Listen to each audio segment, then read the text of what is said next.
Hello, welcome. So we are continuing on our theme of the five prajnas, the five female counterparts to the generally better known set of the Buddhas of the mandala. Not their reflexes, that was pointed out to me. Their reflex is something else, which I don't get, so I'm not going to use the word reflex. The female counterpart is as good as it gets, probably. So we started by looking at Lochana, so the deep blue prajna, the counterpart of Akasharaja, with her mirror-like wisdom and earth-touching mudra. And I was thinking a bit about, and there's a time of the day that's associated with as well. So when you enter the mandala, you enter in from the east, as it were, and the time of day that she's associated with is the dawn, or is even the period just before dawn. So it's that kind of sense of the blue sky, the color, the quality of the blueness of the sky just before dawn. And I was thinking a bit about this, just to sort of complement what we've done, about what that means, the sort of how does that relate to the mirror-like wisdom. And I think there's that sense, or you can get that sense at that time of the day, but there's a sort of freshness and a creativity and an openness to what might come next. And before the habits and the fog of the day sort of descend, and you start being all kind of, your awareness becomes kind of like, sort of, I don't know, biased or cramped or narrow, just at the start of the day when the world is new. And it made me think of a time when I went to Mexico City in the mid-90s, and Mexico City is a horrendously polluted city, or it certainly used to be. So you could hardly see, you couldn't see very far for the sort of toxic chemical smog that would settle on the city from all the exhaust fumes and so forth. But at the beginning of the day, it was clear, and you could see the kind of mountain ranges that surround the city. So just for I don't know, a couple of hours, there was that sense of renewal, and clarity of vision, and hopefulness and potential, which then got, gradually sort of swamped under this cloud of smog. And so that's how awareness can be during the day, perhaps sometimes when you wake up, there's a sort of freshness, a kind of openness to possibility before everything kind of closes down. So that was just a little aside about the mirror-like wisdom at the time of the day, which occurred to me in retrospect. So we spent some time with Lochana, and now we're moving round the mandala. We're moving southwards, and we're moving to the period of time around midday. So the full sun, the warmth, the benevolence of the sun, the abundance of the sun. And fittingly enough, the figure that we encounter is the figure of Mamaki, and there she is on the shrine. But before we look at Mamaki, I'm going to read a poem. The significance of which may become clear later. And it's actually by Ryokan, famous Japanese monk, Zen master, and it's called Meditation. In the stillness by the empty window, I sit in formal meditation, wearing my monk's surplice, navel and nose in alignment, ears parallel with the shoulders. Moonlight floods the room. The rain stops, but the eaves drip and drip. Perfect this moment. In the vast emptiness, my understanding deepens. Sometimes I sit quietly, listening to the sound of the falling leaves. Peaceful indeed is the life of a monk, cut off from all worldly matters. Then why do I shed these tears? I'm so aware that it's all unreal. One by one, the things of this world pass on. But why do I still grieve? At night, deep in the mountains, I sit in meditation. The affairs of men never reach here. Everything is quiet and empty. All the incense has been swallowed up by the endless night. My robe has become a garment of dew. Unable to sleep, I walk out into the woods. Suddenly, above the highest peak, the full moon appears. When all thoughts are exhausted, I slip into the woods and gather a pile of shepherd's purse. Like the little stream making its way through the mossy crevices, I too quietly turn clear and transparent. When I think about the misery of those in this world, their sadness becomes mine. Oh, that my monk's robe were wide enough to gather up all the suffering people in this floating world. It's rather beautiful, isn't it? We'll come back to that. You may already have an inkling. So Mamaki, the female equivalent of the Buddha Ratnasambhava, the Buddha of the South, the Buddha of abundance and generosity, and she exhibits the same qualities. And her name, Mamaki, is quite a nice name. It's a lovely name, sort of trips off the tongue, and it means something like mind maker. Mind maker. So we always make things mine, don't we? But not necessarily in the way that she does. You know, we make things mine by appropriating them, by making them, turning them, by sort of turning them to ego advantage, by doing things in an ego-driven way. Yeah. So let's say, for instance, we may have a generous impulse and we give something to somebody, but then you start sort of, as it were, patting yourself on the back and going, oh, wasn't that a generous thing to do? Yeah, how generous I am. And before you know it, you've made that act about you. Yeah, this may resonate. In practice, I find this is a very difficult thing to avoid. You do something skillful, and in a subtle or less subtle way, you make it about you. You're looking around just to make sure someone's noticed, or thinking to yourself, will I get praised for this good thing I've done? So there's a sense in which we appropriate our actions, we appropriate the fruits of our actions in a way that kind of bigs up our sense of individuality. And that's not what Mamaki is about. Yeah. Mamaki is a mind maker in a completely different sort of way. So when I think about Mamaki, I think about this. Yeah, I think about this sort of gesture. Yeah, and I'm going to read you another little verse, which also comes to mind when I think about Mamaki. And it's actually by Rumi. It's quite short. And it's called Come, Come, Whoever You Are. Come, come, whoever you are. Wanderer, worshipper, lover of leaving, it doesn't matter. Ours is not a caravan of despair. Come, even if you have broken your vow 1,000 times. Come yet again, come, come. So there's like an invitation, a sort of opening your arms to the world. And I always think of her as like having this kind of like cosmic arm span that she can just, you know, put her arms around all sentient beings, and their cares and concerns become hers. That's how I understand mind maker. That's how I understand her name. Yeah, which is a completely different proposition, isn't it, from making it about yourself, which is not what she's doing. So Alan, could you actually, for the benefit of the Zoomies, could you put the picture up? Hopefully you got it.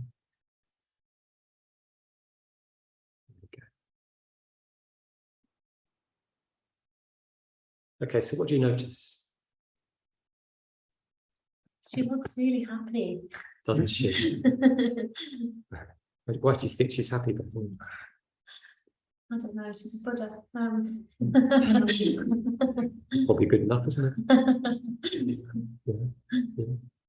Yeah. What else strikes you? Don't be shy. Yes.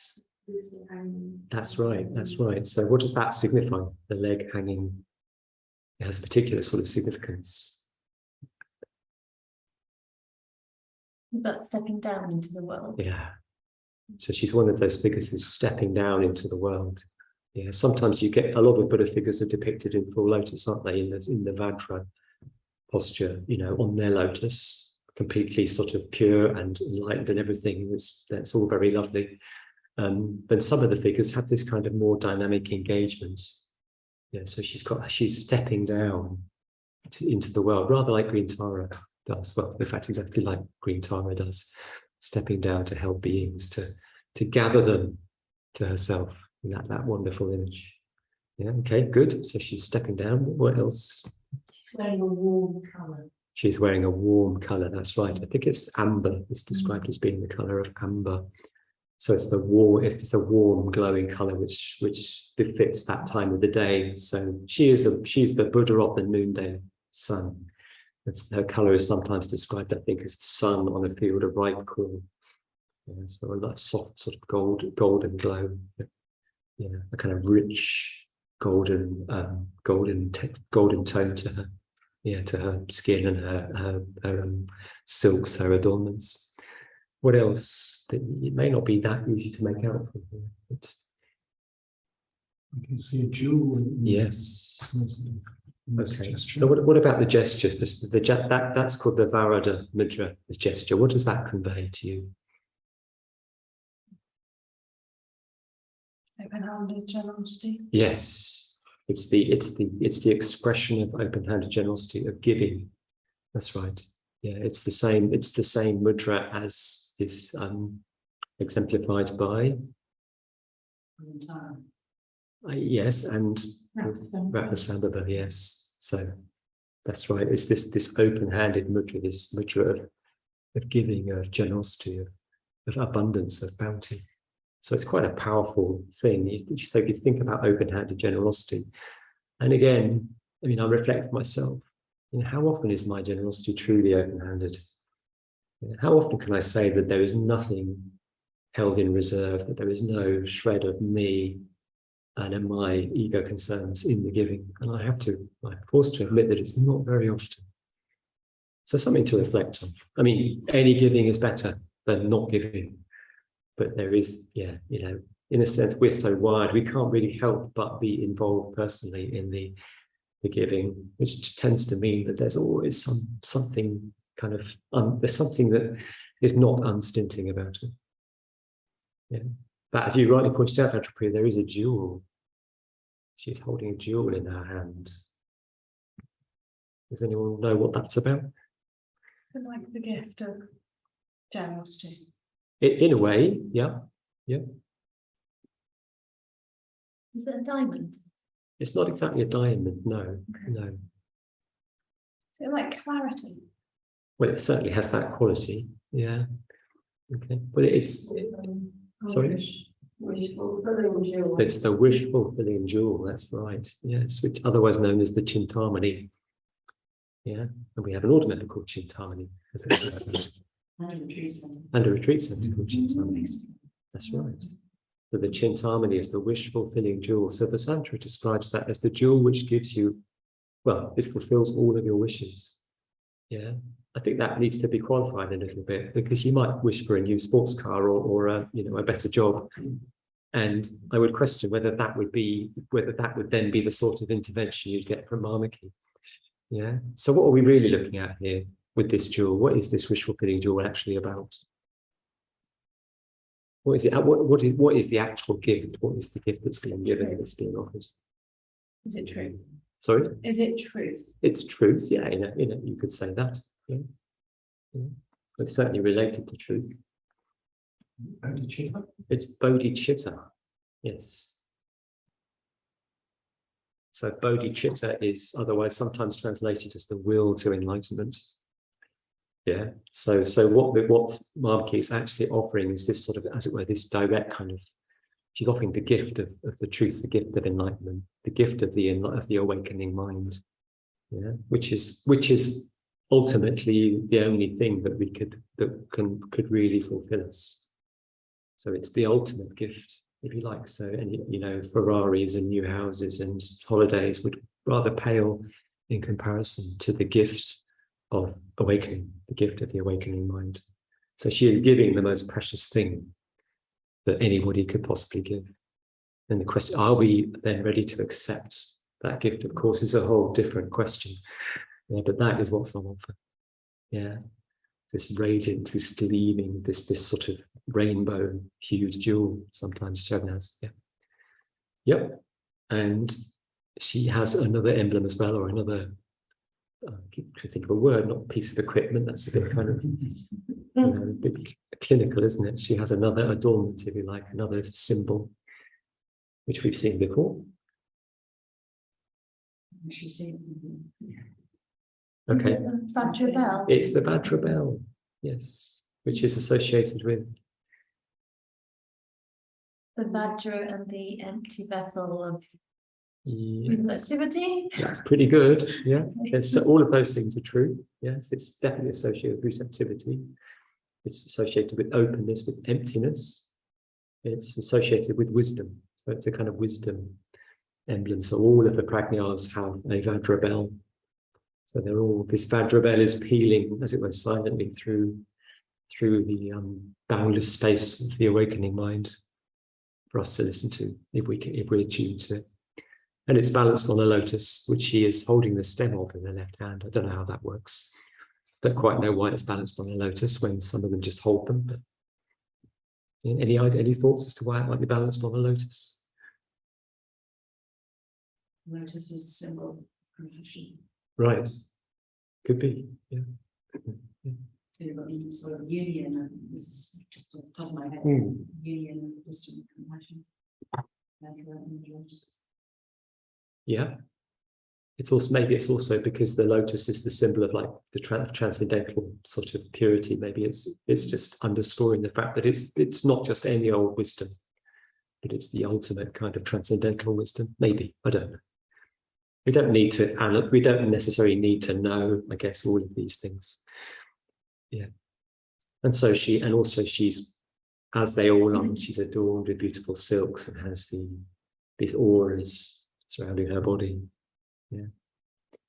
So, a beautiful figure with these very powerful, these sort of powerful kind of gestures and implements.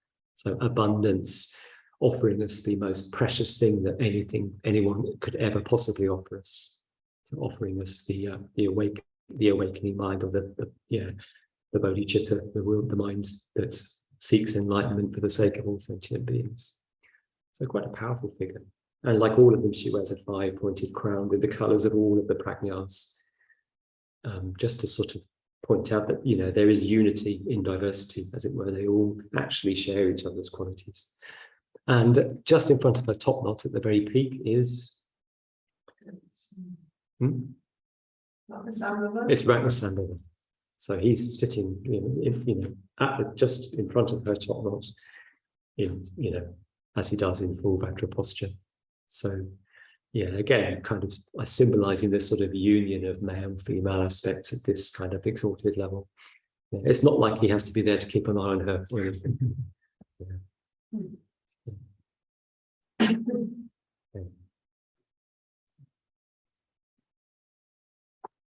So what I wanted to explore, I guess, in particular, in terms of what we can actually do with this, what we can actually derive from this in terms of things that are useful for practice, which I think is also important, apart from just in the sheer beauty of the myth and the presentation, is the poison that she transmutes. So all of these figures are associated with a particular poison, and that poison gets transmuted into a particular wisdom. Okay, and Mamaki's, the poisons particularly associated with Mamaki is pride or conceit. I think conceit is a better term for it myself. I think the Sanskrit is mana, pride or conceit. So yeah, it's a pretty, they're sort of nasty, aren't they, these poisons? They're like nasty things that we probably all recognize in ourselves. Yeah, and through her transcendental power, through her gift, through her wisdom, she transmutes this into something called the wisdom of sameness or equality. Yeah, so the samatha jnana. I'll come to that in a minute. But let's just have a look at conceit for a moment. So when you think of conceit, what do you think of? Or when you experience conceit, what's going on? What do you think of in connection with conceit? Arrogance. Arrogance, which is based on... Well, so it's based on a sort of misplaced reliance in yourself. Yeah, sort of like an overweening sense of one's own superiority or something. Yeah, that's certainly part of it. Is that all of it, all of conceit? Sort of having a bit like a hierarchy where people are not equal in the sense of that. And as I've learned or picked up, this is right, it includes I'm not good enough to my thing, or they're better than me, or I'll never be able to do this. Yeah. So that's the difference. Yes. I had to look quite hard to find the source for this particular definition of conceit, because as Trish rightly says, and this is also my experience, in fact, this is more my experience than what Samantha Badri describes, conceit can also be that sense of yourself as not being good enough, of not being up to the mark. Yeah. Because actually those two things have more in common than meets the eye. You know, that sense, they both involve this distinct separateness, a quite separate sense of me as opposed to everyone else. This is me being superior to everyone else, or equally me, poor little me, not being good enough, not being up to the mark, and everyone else being better and more accomplished. Yeah, does that ring bells for anyone? You don't have to say. It certainly does for me. Yeah, that's sometimes that sense that, oh, everybody else is much more sorted, you know, they're much more, I don't know, kind of more successful or more accomplished than I am. Poor me, poor little me. Yeah, so that is also a form of conceit. You're separating yourself out and making yourself special. You're especially bad, if you like, as opposed to being especially good. Yeah, so that's also a form of conceit. So just that's worth pondering on, isn't it? In fact, I'll invite you to ponder that during the week, I think. Like, under what situations does my conceit get activated, and what form does it take? Do I tend to think I'm better, or do I think I'm worse? Yeah. And there's also a third option, which I think Trish said, was that sense in which, oh, I'm the same as everybody else. I'm as good as him or her. Yeah. All three are forms of comparison, right? And as many people have apparently said, comparisons are odious. Maybe not all comparisons, but certain comparisons are odious. I don't think there's anything wrong with comparing yourself to somebody who's really good at something with an attitude of openness, an attitude with a willingness to learn and, you know, and respect and admiration. That kind of comparison there's nothing wrong with that. That's completely fine. In fact, that's probably essential, because if we didn't have that, you know, that willingness to open up to other people being better at us than things, then how would we ever learn? Yeah. And that can be really tricky for people who suffer from, you know, with self-esteem problems. You know, I found that really tricky in the past. My temptation can then be to sort of find fault instead, so I can bring them down to my level. Yeah. But, you know, a healthy comparison that's based on a real sort of respect, sense of connection, and a desire to learn is a perfectly fine thing. Yeah. And also, you know, I suppose that's a comparison in which you think, oh, yeah, I really didn't do that very well, did I? But I can do it better next time. Yeah, I can learn from my mistakes. So the ability to learn from one's mistakes or see how somebody else does something better than you.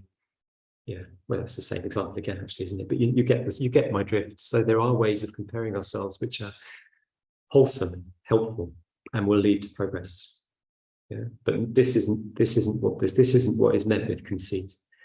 Yeah, conceit is when there's too much of you involved, and you kind of fix yourself as either being, oh, I'm just rubbish and I'm always going to be rubbish, or, oh, I'm just, you know, much better than them, and looking down your nose at people, right? So that's conceit. So that is the poison that Mamaki can transform through her transcendental power, through her wisdom. And what she transforms it into is this quality called the wisdom of equality, the wisdom of sameness, the samatha jnana, right? Okay, so that doesn't mean that everything's just like a bland sort of, you know, everything's just like bland and the same and kind of dull and boring. Yeah, but that's a recognition that, well, it operates on different levels. So let's think about people. Okay, so we can think about being the same as other people in different ways, at different levels, if you like. I mean, one level is to sort of recognize that we're basically made of the same stuff. If you like, if you're of a materialistic bent and you like that kind of stuff, you can sort of overcome this tendency to separation by realizing, well, we're all made of the same basic elements. We're all made of like carbon and water and other stuff. Yeah. So we're all, which has come from other, from sources in the world. So, physically and physiologically, and in terms of our structure as human beings, we are basically the same as everyone else. We share the same elemental qualities. You can look at it like that. Some people find that quite useful. When we're doing the meta-barbaring, I think it can also be useful just to reflect that actually, when it comes to it, we all share the same sort of basic kind of desires and interests. And, we all have the same things that we want in life. Yeah, we're all motivated by not wanting to suffer, and by wanting to be happy, and by wanting to be fulfilled, and wanting to sort of have a nice life. So you can also, that's also an expression of a sort of, that recognition is also an expression of the wisdom of sameness. Oh, what Bethany wants in her life is basically very much what I want. Yeah, we're obviously completely different people, but I can recognize that. I can sort of reach out from myself and recognize the basic sort of equality of what it is that we want as human beings. And you can apply that to people as we do in the Meta-Bhavana, to your friends, to the kind of mass of people we don't know, and also even to people that we don't like, that we really struggle with. There is that sort of fundamental sense in which we all basically want to be happy. Nobody wants to suffer, just that some people have got a very kind of weird way of showing it, right? So that's another level on which this wisdom works. But there's another level as well, which is as it were the kind of more exalted or sort of transcendental level, which is that we're all empty. Yeah. We're fundamentally, there is, that we are all marked by the same characteristics. We're all made up, we're all impermanent. Yeah, all our experience is made up of things that arise and pass away. In none of us is there something that we can grasp and sort of fix and say, this is fixed and unchanging, this is me, this is my essence, this is myself that will never change. Yeah. So we're all kind of part of the flow and play of phenomena in the universe. None of us has got this sort of fixed, separate selfhood, sort of fixed identity that we like to think we do. Or maybe we don't like to think we do, but we do think that we do. So at that more kind of transcendental level, there's that way in which we are kind of all made of the same stuff. We're made of the same stuff, and we all have the same characteristics of emptiness, of impermanence, of change, of flux, of indefinability. So we can't be pinned down. So that's another level on which this holds good. Yeah. It's quite a lot, isn't it? It's quite a lot to get. Maybe that's not the level that we can operate on very readily in our daily consciousness, but that sense of just reaching out beyond ourselves and seeing, oh yes, Vladimir Putin basically wants what I want. Aside from everything else, wants to be happy and fulfilled and feel secure, and so do I. And isn't that amazing, actually? Yeah. So ways in which the wisdom of equality can operate in our lives, and ways in which we can access it. Yeah. Are you with me so far? Yeah. Any questions or any observations? Feel free to shout stuff out. Yeah, Trish? Is that one there is? Well, I'm wondering what the significance of the move your hand is on. The raised hand. Yeah. Other than the fact that it's the left, isn't it? Other than the fact that she's holding the stem of a lotus, I'm not entirely sure, I'm afraid. But yeah, she's holding the stem of the lotus, which the bell is resting on.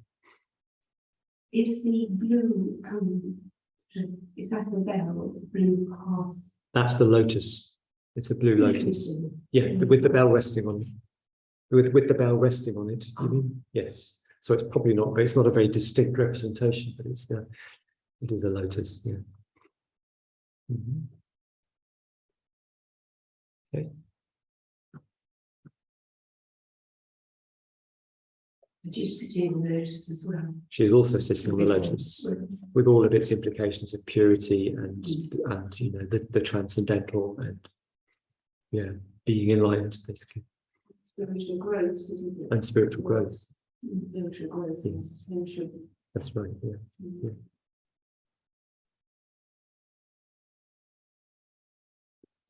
Looks like there were kind of fireworks going on around. Probably, yeah. Yeah.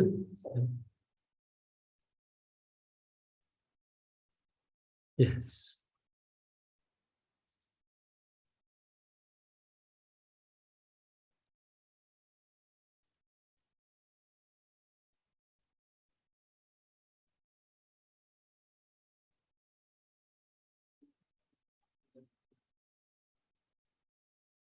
So I want you to return to this poem that I started the evening with.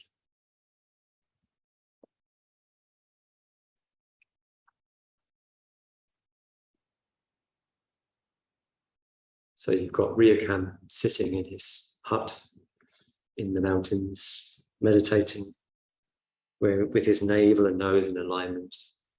That's apparently a kind of standard Zen thing, but I just also think there's something quite humorous about that. Maybe sort of gentle self-parody there, one sitting very correctly in my meditation. Yeah. And having this sort of vast sense of kind of identification. Yeah. So in the vast emptiness, his understanding deepens. And cut off from all worldly matters, but still crying, still grieving. Yeah. Grieving because beings are suffering, even though it's all unreal. Yeah. So there's that sort of paradox there, isn't there? That, you know, even if we are all ultimately there is no substance to us, we are ultimately empty. Yeah, there is nothing in us that you can pin down as ultimately real. We still suffer. Suffering is still real. And that's what upsets him. That's what grieves him. Yeah. So he sits in meditation. And then we come to this, because he can't sleep, he slips out of his hut and he collects this pile of shepherd's purse, which must be a flower or a herb or something. Yeah. And he goes down to the stream. And this, I think, is a really sort of key little verse. He says, like the little stream making its way through the mossy crevices, I too quietly turn clear and transparent. Yeah, so what that suggests to me is a sort of this ability to kind of really enter into the experience of something which is not ourselves. Yeah, it's like rather than sort of being like fixed and sort of, you know, blocked off, he has this sort of flexibility of being which allows him to identify with the stream in this case, but, you know, by extension it allows him to identify with beings, with living beings, for his concerns become their concerns, their pain becomes his pain. Yeah, so I think that's a sort of the kind of almost like the crucial part of the poem for me, is this ability that, you know, that we can cultivate through practice to become clear and transparent like the stream, or to sort of take on the concerns and the pain and the worries and the joys of other beings. Yeah, to sort of reach out from this closed off self to really, really empathize very strongly. So there's also a very, very strong empathy where that sense of separateness and selfhood disappears. Yeah, so he becomes clear and transparent. I think that's really rather wonderful. And then he finishes it by saying, when I think about the misery of those in this world, their sadness becomes mine. Oh, that my monk's robe were wide enough to gather up all the suffering people in this floating world. So it's a sort of lovely aspiration there, yeah. Which is all very well, of course, but how do we do it? Yeah, in a way, I don't claim to. I was sitting there, we had a bit of a silence just then, and I was thinking, this is all very well, but how do we do it? And I realized, gosh, I don't really know. I don't really have an answer to that. I suppose one way in which we can do this is just to allow the image, the emblems, the sort of significance of these figures to sort of permeate our awareness, to, you know, to sort of we can become acquainted with them, if we can dwell on them, then we can move towards the qualities that they represent. If you remember, I said at the beginning of these sessions that it's like these figures are like the awakening mind expressing itself to us, manifesting in ways that we can relate to. And maybe by dwelling on the attributes of a figure like this, we can ourselves move towards that quality of openness, of transparency, of identification, of empathy. But actually, I think in a more kind of down to earth and sort of, well, not humdrum sense, actually, it's not humdrum at all, it's miraculous, but we have this wonderful practice called the Metabhavana, yeah, which allows it, which is a wonderful opportunity to do exactly that. Yeah. So if we can, in our practice, imaginatively reach out and empathize and identify with beings, with the lot and the fate and the lives of beings who are not us, then I think that can take us a long way in the direction of this kind of wisdom, when we can see that our concerns are their concerns, their lives are our lives. Yeah, there's a lot that we can move a long way in that direction through the practice of the humble Metabhavana, in my view, which we will do later on after the break. Yeah, that's kind of all I wanted to say, really. So I'm open to any comment, anything from the floor, anything you want to bring to that.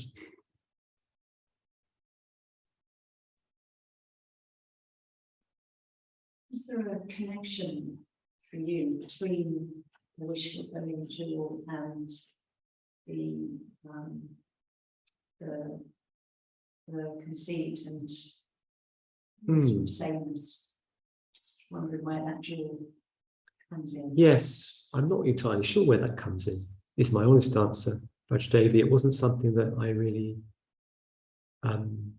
was very captivated by, strangely enough. Well, do you see a connection? No. No. Right, okay. No, I didn't ask you the question, maybe else. Yeah, maybe somebody else has got ideas. Yeah. I'm sort of intrigued. Where does the wish fulfilling jewel come into this? Yeah, something, so much variation, possibilities in this stream of the, when you identify with something, suddenly you feel you really have into that as a special case. But then that goes again. So what is it that holds it all together? There has to be a sort of something shining and large that holds everybody's different experiences. So you think the jewel is that which holds this sort of myriad of experiences? Myriad, sort of, I think so I feel wonderful sunset, then everyone's point with it. And you think, when I ever see that again, the slip of never happens not to hold it. Well, I think that the wish, the universal wish, is what you touched on earlier on, really, which is the wish for happiness, the wish for fulfillment and so on, that everyone wants, even if it might appear misguided in the world, we all want the same thing. And so that's the thing that kind of unifies humankind for me, really, that desire, whether you're a Buddhist or not. I think everyone wants to be happy, everyone wants to be secure. So that's what it symbolizes, with that particular thing that unifies people. You know, I know you talked about we all made the same stuff, and that's actually a really interesting way of looking at it, but everyone has a mind, I think, really wants to be happy. So that's what draws everything together. That's what the jewel represents to me. But it's kind of, you don't, and also it's the realization that you don't find that happiness through building a huge sense of self. You know, that when it's sort of the mind, the whole mind thing can sound very much that one is building a huge sense of self that can encompass everything else and everyone else. But for me, it's more the other way around, really. It's kind of letting go, the sense of self. Because then you don't have the separateness, you don't have that urge to see yourself in a conceivable way, whatever it might be. So that's really, that's really interesting, because that chimes in with something that the Santra writes about the wish fulfilling jewel. We can only really appreciate its full you know, it's what the gift in its fullest sense. If we can drop that sense of that, if we can drop the ego concern, yeah, we can drop the self-cherishing and this sort of the sense of me. So for us to really appreciate the Chintamani, we need to be prepared to kind of let go of everything. Yeah, for us to really, you know, experience this gift, for us to be able to really accept the gift of bodhicitta, of awakening, we have to be prepared to give everything up. So it's representing spiritual death as well. I suppose so. Yeah. I mean, if we want to sort of take, you know, yeah, if we want to accept this gift in all its implications, then, you know, if we want to accept the gift of awakening, then we have to kind of be prepared to sort of give up that lesser, more restricted self and open up into something vaster and grander and more beautiful. So yeah, there's a sort of spiritual, well, there is a spiritual death element for sure, yeah, in encountering these figures, because, you know, we have to be, to sort of really meet them, we have to be prepared to let go of our kind of, this little kind of constricted sort of limited selfhood. Yeah. Which is what I suppose that's faith. That's where faith comes in, isn't it? That's where Shraddha comes in. It's that faculty to tune into something which is bigger and more profound and more beautiful and more meaningful than our current experience. Yeah. Just by myself thinking about that, the Chintamani and the wish. The bodhicitta, the will to enlightenment, and I was thinking, in a way, the sort of greatest gift for a practitioner is you can't be given enlightenment. No. You can be given. If you can't even be given the will, but if you're in touch with the will, that's a fantastic gift. That's a really precious gift. Your motivation to practice is just really constant, really strong. If you're in touch with that, that will. That's right. So of course you can't be given enlightenment, but in a sense that's what the Buddha's trying to do, isn't it? Through, you know, that's what the awakening mind is trying to do through all these manifestations, is precisely that, is to offer us this gift. But we have to be, you know, really receptive Yes. to be able to accept it. Yeah.